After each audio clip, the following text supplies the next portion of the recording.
nós temos bautismo de nos uniforme novo de Divisão 1. O bautismo é tremendo. É uma iniciativa de algum de jogadores para o uniforme novo. Nós temos essa sponsor de algum de jogadores mesmo.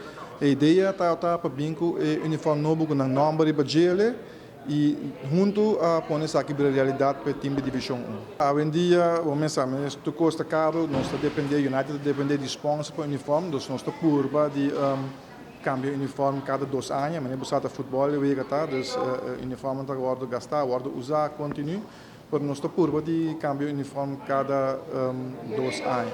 O time está indo bem, nós estamos com uma temporada nova com perspectiva para o time de Divisão 1. Nós temos um bom jogador, nós temos um bom time. Então, nós esperamos que ano aqui um ano exitoso para o time do United.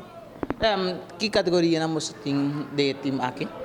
Bom, nós temos diferentes categorias na United. Nós temos a categoria de chiquito, de U7, U9, o G1, o G3, o G5, o G7 e o Divisão 1. Tem caso que tem coaching de cada jogador, eu quero agradecer coaching que tem coach, por exemplo, de Divisão 1, que tem coaching de mais bio de United, de full existência United, de coach que dedica muito tempo ao nosso time. Ora, eu acho que para o time, eu acho que está bezig para motivar o time, motivar o jogador, e mesmo está dedicar o time para o futebol. Bom, preciso, não sei quanto Divisão 1 tem aqui, mas não está basta o jogador.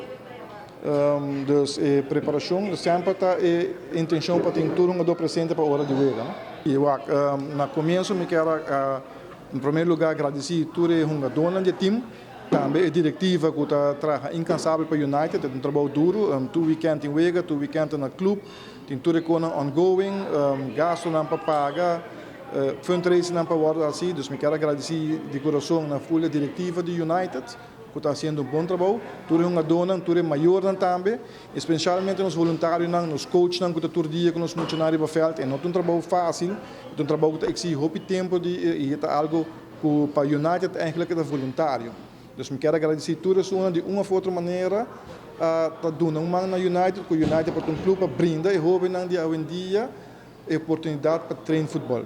Todo maior o futebol sempre bota vista uma maneira para ter a juventude hoje em dia ativo de um sano, com não ter bacaia, dus nós está acercar maior que tem que quer por o futebol para passar livremente, não por beber, por o futebol o que se não gosta, e se não gosta não tem algo toque que sano, que não por assim.